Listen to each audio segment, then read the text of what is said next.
This is the Drake Passage, the world's most dangerous sea route that humans have been avoiding for thousands of years. Even before the year 1578, no human in the world knew about it. While many people think that the main purpose of building the Panama Canal was to connect America's eastern coast with South America and the rest of the world through a shorter route. Yes, this is true, but this was not the only reason for constructing the canal. Another very significant reason for building the Panama Canal was to allow all the maritime vessels to avoid navigating through the 620-mile area between Antarctica and Cape Horn. This is the point where the Pacific, Atlantic, and Southern Oceans converge. Why is the area called the Drake Passage? And what happens here that passing through it is still like passing through the jaws of death today? According to a registered estimate, around 800 ships have sunk in the Drake Passage to date, resulting in the loss of lives of approximately 20,000 people. In some instances, it has been observed that when captains are asked to navigate through the Drake Passage to reach America, they quit their jobs due to fear of going there. But why? So, to understand all these things, first we need to know why it's called Drake Passage. In the 15th century, when a pirate named Francis Drake became a terror in the entire Atlantic Ocean, it was a time when the British and Spanish empires were vying for control of the world. Francis wasn't just an ordinary pirate. He had direct support from the British Empire. With this support, he would attack African cities on behalf of the British Empire, plunder them, and take their people as slaves. The British Empire was very pleased with Francis. Despite all this, even though he was not just a pirate,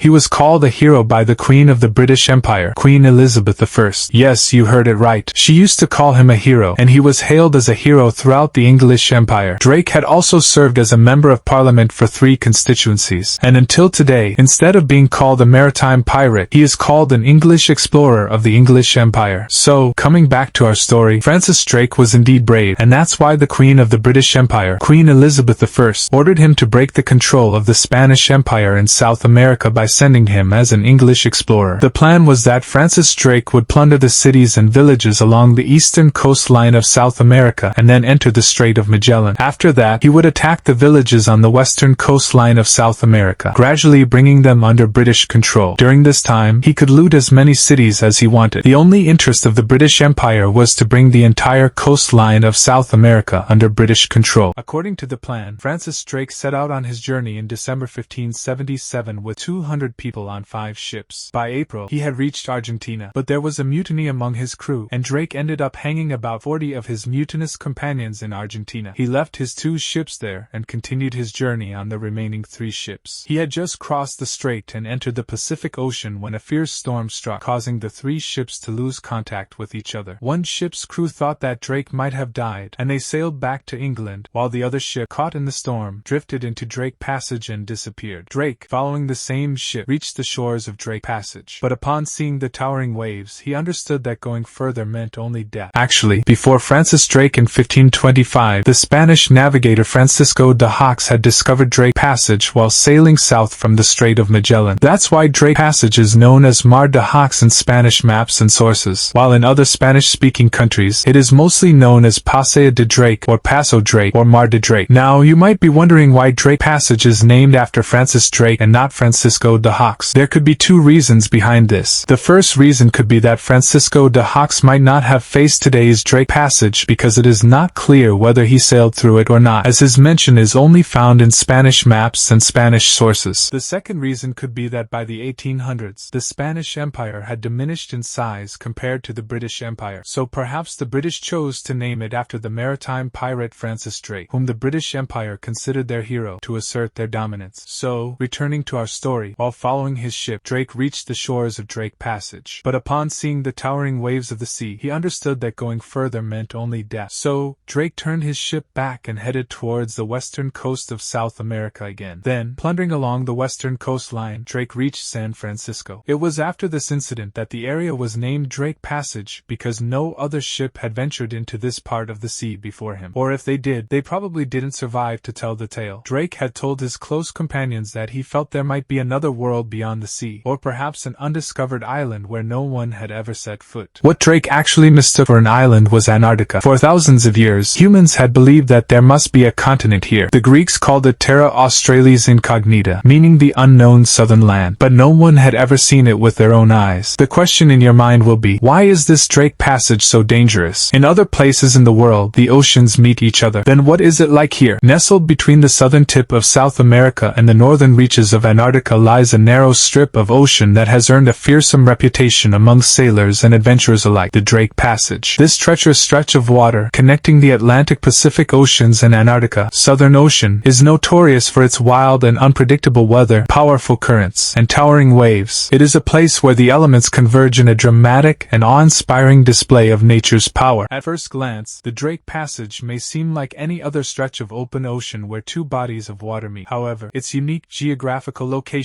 and the absence of any land masses to disrupt the flow of winds and currents make it a particularly challenging and dangerous crossing. Situated at the confluence of the Antarctic Circumpolar Current and the Southern Ocean Gyre, the passage is subjected to powerful westerly winds that sweep across the vast expanse of the Southern Ocean with incredible force. These relentless winds, known as the Roaring Forties, Furious Fifties, and Screaming Sixties due to their latitude, generate massive waves that can reach heights of over 30 meters or 100 feet during storms. The combination of high winds and towering waves creates extremely hazardous sailing conditions, with the potential to capsize even the sturdiest of vessels. In addition to the wind and waves, the Drake Passage is also prone to sudden and severe changes in weather, including fierce storms and blizzards that can descend upon unsuspecting sailors without warning. The Antarctica season is very short, only a few months, and the Drake is notorious for its waves being unpredictable. The unpredictable nature of the weather in the Drake Passage poses a significant challenge to navigation, requiring sailors to exercise extreme caution and skill to safely traverse its waters. Even modern ships equipped with advanced technology and navigation systems can struggle to withstand the ferocity of the elements in this remote and unforgiving environment. In addition to its formidable weather conditions, the Drake Passage is also home to powerful ocean currents that can reach speeds of up to 10 knots, 18 kilometers per hour. In early December, a TikTok vlogger who goes by Natasha shared a video of massive waves battering her cruise ship as it sailed through the Drake Passage between the Pacific and Atlantic Oceans at the southern tip of South America. The video was viewed more than 12 million times. Just recently, on the last days of November,